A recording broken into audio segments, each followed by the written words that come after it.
reality. I don't understand how someone dies during a wellness check. I'm pissed, I'm outraged. That outrage from so many led to protests this summer in Canada and beyond. Police they're not mental health professionals. We're the wrong entity in the first place. There's a space in there for somebody other than a uniform. What's your fear? My fear is that nothing changes. At St. Paul's Hospital in Vancouver, the team is doing detective work on the long-term effects of COVID. It does make me worry, what about the rest of my life? Do you think you still fall into the category of recovered? I still feel the impact of the virus in my body. I still feel permanently changed.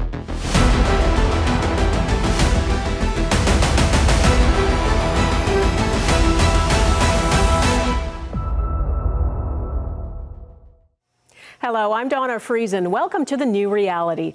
Tonight, we're examining a part of policing that's intended to help those in distress. But as we know from some tragic, high-profile cases, can escalate into use of force and death. They're called wellness checks. Police called to check on someone who is feared to be in the midst of a mental health crisis. But mental illness is not a crime. Tonight, Farah Nasser explores why wellness checks go wrong and what could make them right. It started as a call for help. Ijaz Chowdhury was 62 years old and suffering from schizophrenia. His family was worried he wasn't taking his medication, so they called a non-emergency line in June.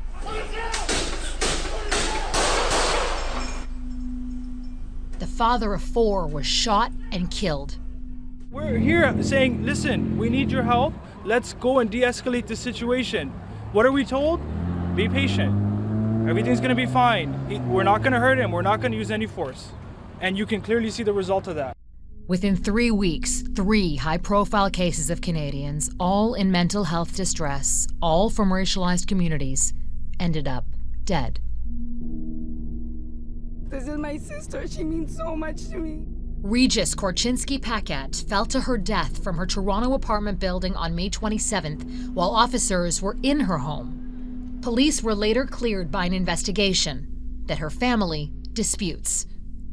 In Edmundston, New Brunswick, officers went to Chantel Moore's home to check up on her in what's called a wellness check. Police say Moore charged at the officer with a knife. The 26-year-old was shot dead. We've been hurt many times. How can we ever trust any police force? Why should we even answer the door for a wellness check? How in the hell did that happen? Her family and Canada's Minister for Indigenous Services say it should never have ended that way.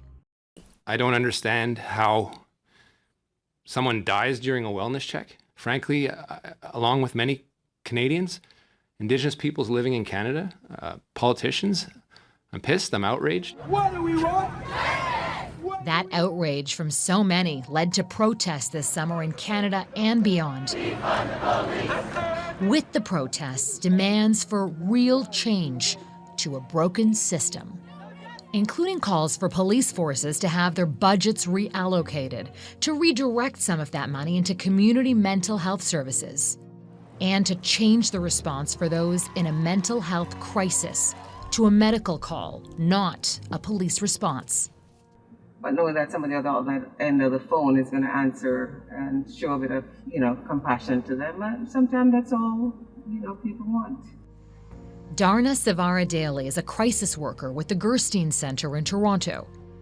For over 30 years, Gerstein has been leading the way when it comes to mental health support for people in crisis. Gerstein Centre, may I help you? Offering a 24-hour crisis line and mobile health teams that go into the community to respond and help those suffering in times of crisis. Its model is a non-police response with a focus on listening and hearing people's concerns. We try to meet people where they're at. We try to be, not judgmental. We try to acknowledge how difficult situation can be for somebody. We try to validate how they're feeling. We really give them that time that they need to tell their story. And many more services like the Gerstein Centres are needed. to take the time to do it right. That's where Asante Houghton and Rachel Bromberg come in. They're trying to fundamentally change how we respond to mental health crises in Canada. They co-founded the Reach Out Response Network, which advocates for a non-police mental health emergency service available 24/7. So what we hear really consistently is that police are they're not mental health professionals. They're limited in what they're able to provide. She says her group's research shows that responding with a crisis team is more likely to have favorable outcomes compared to interactions involving only the Toronto Police Service's primary response units, meaning frontline officers. I think a big difference is the trust that you have in the system.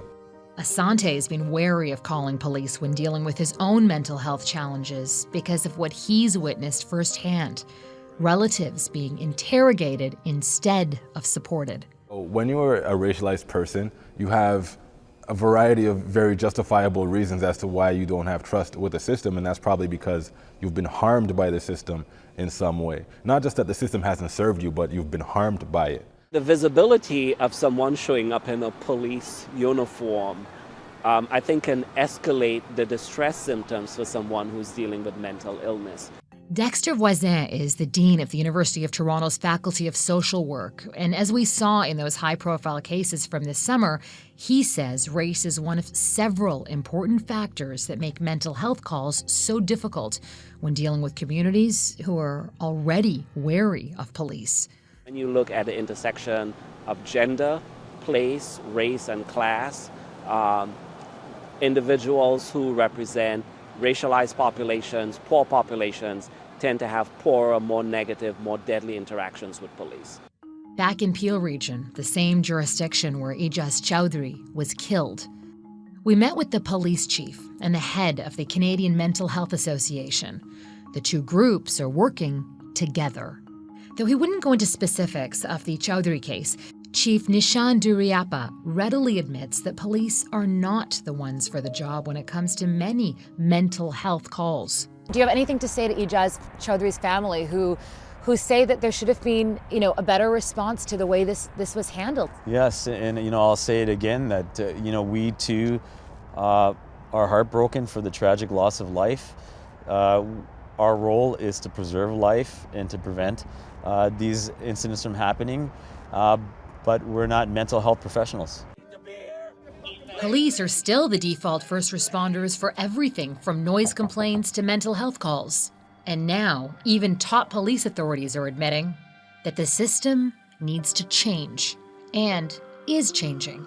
Finally, there's broad attention to the fact that we've been seen as the panacea for every social ill, whether it be homelessness, addiction, housing, youth-related issues. In Peel, police and the Canadian Mental Health Association have partnered to deliver a mobile crisis response team known as MCERT. Crisis workers join officers on mental health calls. The problem is, there aren't enough of them. Do you think there are enough in Peel Region right now for any given shift? Oh, absolutely not. There's 1.4 million people in this region, and we have 2 MCERT cars out at a time. The chief says his force receives about 7,000 mental health calls a year. The 2 mobile units are only able to respond to less than a third of those. The bigger question is, should the police be involved at all? Earlier this month, New York City announced it's launching a pilot crisis response to dispatch trained crisis workers instead of police for some 911 calls. Other large cities like Denver already have similar initiatives. Pretty much everybody we see is, for one reason or another, in a state of crisis. In Eugene, Oregon, a civilian-led approach integrated into the 911 system has been in place for years. Members of a mobile response team, known as Cahoots, are dispatched instead of police when a non-police response is deemed appropriate by an emergency dispatcher or through an emergency line. Cahoots received 24,000 calls in 2019. Police backup was required just 150 times. We're the wrong entity in the first place. There's a space in there for somebody other than a uniform. David Smith from the Canadian Mental Health Association, along with other mental health advocacy groups, say the response needs to be flipped so that a mental health call is always met with a health response first, and then a police response if and only if it's needed. What are police doing right, but also what are some of the mistakes they're making right now? I think if there's something that police can do in terms of an area of improvement, it's involving us more in those mental health calls, but we don't have the resources to be there. So we need resources, and then we're available. And then I think there's a willingness actually to hand over that responsibility to healthcare, which you don't always see. Another challenge with mental health is the belief that people in crisis often become violent, so a police response is needed. But advocates for change say that's not the case. There is a stigma, there is an association that people have in their minds between mental health crisis calls and violence, but in the real world, it just doesn't exist.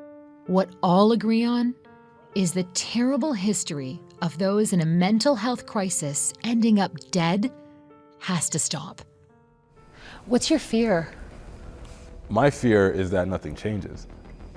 My fear is that, this moment is a moment and it's not a movement. Coming up on The New Reality. The main things I'm still dealing with right now are really disabling fatigue. Even working at a computer has been really difficult. How many people might be long haulers? Anywhere in the range of 2.5% of people will still have symptoms at 12 weeks after symptom onset, and that's probably a conservative estimate.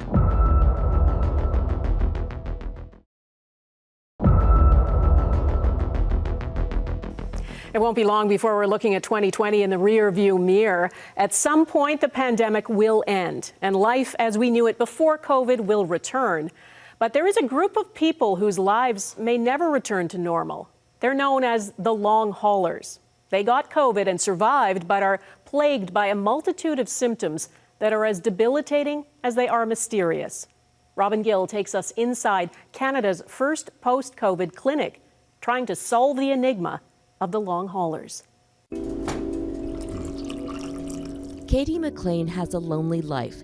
She can't go anywhere, can't see anyone, because of what COVID-19 has done to her health. It's discouraging and worrisome, but all of our lives are pretty different now with the pandemic, but this just takes it to such a different level, and it's very isolating. McLean's isolation started in September when she tested positive for the virus. Then her symptoms took over. Cough, shortness of breath, a racing heart, and the worst part, debilitating exhaustion. When we met up with the 42-year-old 9 weeks after her diagnosis, she's still suffering from those same symptoms. Even taking the stairs is too much. The main things I'm still dealing with right now are really disabling fatigue. Even working at a computer has been really difficult. I can't really physically or mentally exert myself without having a relapse of symptoms. McLean is part of a new group of patients called COVID long haulers, a term used to describe those who have symptoms well after the virus has left their system. You're considered a long hauler. Does that title worry you? It does make me worry. Makes me worry about, what about the rest of my life and what's that going to look like, and will I be able to resume regular function and be active again, or is this kind of what I'm going to be dealing with for a long time? You said 1, 0. It's an eerily similar story to Jacqueline Robinson's. She too is suffering from long-haul COVID symptoms. He got that one too. Robinson got sick during the first wave in March, and for the first week she was isolating at home. Her health started to spiral. She ended up spending 8 days on a ventilator in a medically induced coma. And in a warped twist of fate, Robinson, who is a nurse, went from helping patients to needing life-saving care. Needless to say, I was shocked and scared. Her husband and kids weren't allowed to visit, and when she finally emerged from the hospital 2 weeks later, Robinson was down almost 12 pounds, and her muscle strength had wasted away. It is terrifying to have a virus that's completely novel. I am a nurse. I like to make sense of things, and the hardest part of this whole experience for me is there's no answers. At St. Paul's Hospital in Vancouver, Canada's first post-COVID clinic, Can you stand up like that? Yeah. the team is doing detective work on the long-term effects of COVID. So far, there's one main trend. I'm seeing a lot of suffering. Dr. Jesse Greiner is a general internal medicine specialist and the director of the clinic. I just want people to feel like they're not alone in this, that we're all sort of in this together. Is your mind like churning all day long and all night long when you see your patients and you're thinking about this? I'm at home, I'm trying to research and understand different syndromes and different ideas, and yeah, I'm learning as much from them as they are from me right now. I'm gonna take a big breath in quickly. The answers may be found in the 160 patients they're treating because they're also the backbone of crucial research. So I'll explain each test first. The clinic is conducting its first study of post-COVID patients, and McLean is one of them. I could breathe, but I felt like I was breathing heavily For the next 2 years of her life, she'll be going through a series of tests to understand how she became a long hauler. Do you feel like a guinea pig? I do a bit because we just don't know how this is going to play out yet. Every time McLean visits, she'll be getting an ultrasound and ECG done on her heart, Breathe in. a CT scan of her lungs, Big breath in. pulmonary tests to see how her lungs are handling the weight of it all. How exhausting is all of that on top of having COVID? From being a person who pre-COVID, would be going to work and then yoga classes and seeing friends, and now I really have to plan the day to kind of conserve the energy I have. So it's hard. Yeah, it's exhausting. So what could be causing the extreme exhaustion? Really, we don't know the answer at this stage. That's because the long hauler condition is so new. It's impossible to know how many people could be in this category. The COVID unit, right? But there's a growing number of patients all over the world who say they have long COVID. I always knew it was COVID, and I was told very early on it was COVID. Hannah Davis believes she got COVID in March. At the time, she lived in New York City, the epicenter of the virus in the United States early on. And the hospitals were completely overflowing. They really were trying to keep us away from the hospital. They explicitly said, if you're out of breath while you're walking across your room, that's not good enough to come into the hospital. When Davis finally did get tested, it was 31 days after the onset of her symptoms. When I got tested, the doctor said, this isn't really worth doing. After 14 days, these tests are worthless. This is going to come back negative, and it did. Davis is now part of a long hauler support group, many of whom say they were infected but told to stay home, so they never had a positive test. The more common experience is that you get a negative test and your doctor says, oh, it wasn't COVID, it must be something else. And then you're on not only, a goose hunt for what it actually was, which was COVID, but you're also just, paying insane medical bills. How many people might be long haulers? Do you have any sense of numbers? Yeah, if you believe the study in the UK, it sounds like anywhere in the range of 2.5% of people will still have symptoms at 12 weeks after symptom onset. And that's probably a conservative estimate because some people don't even recognize that the symptoms that they are having are related. In the scientific world, the closest thing doctors have to compare COVID-19 to is SARS. And there are only a handful of studies looking at the long-term impacts of the 2003 outbreak on those who recovered. A University of Toronto report followed 22 people with SARS and found they were not able to work for almost 1 to 3 years after their infection. Participants had persistent fatigue, muscle pain, and depression. What you're doing is physically right. Researchers at St. Paul's Hospital say those studies are helpful, but they're not enough to understand this new virus that is likely permanent. COVID is really here for the long term. This isn't something that we're going to have go away through good infection control policies, which essentially is what happened with SARS. Dr. Christopher Ryerson is a leading expert in the study and treatment of patients with lung disease. The vast majority of people will have normalization or very near normalization of any symptoms over the coming months after their initial acute infection. There will be some people who are quite unwell who will have persistent scarring in their lungs, and that could have an impact. Have you taken anything for the fever? Jacqueline Robinson is now back at work. It's been almost 9 months since her time in the hospital. She has good days and bad, but Robinson still doesn't know if this is her new normal. Do you think you still fall into the category of recovered? I feel like I'm recovering. However, I still feel the impact of the virus in my body, and I'm not back to my baseline. I still feel permanently changed. It's the reason Robinson has teamed up with the post-COVID clinic at St. Paul's, both as a test subject and a nurse working in the clinic, so she can see this disease from the lens of a medical professional and a patient. The thing that's interesting about my case is they don't understand why some people under the age of 50 with no other chronic health conditions could get such a severe impact, like severe version of this virus. I can tell you that I'm seeing a lot of people under the age of 50 that are having sort of ongoing symptoms. I'm seeing people over the age of 50 as well. Coincidentally, both Robinson and McLean are the same age, 42. Okay. For Katie McLean, she's focused on getting better. She hopes the testing will one day help her escape the impact of COVID and the waves of exhaustion that rule her life. It's going to be a long haul for the research as well. Are you prepared for that? I think advocating about it is really important, and being a part of the research is really important to help other people, you know, and hopefully the more we know, less people will have to go through this and have their lives kind of severely turned upside down by this infection.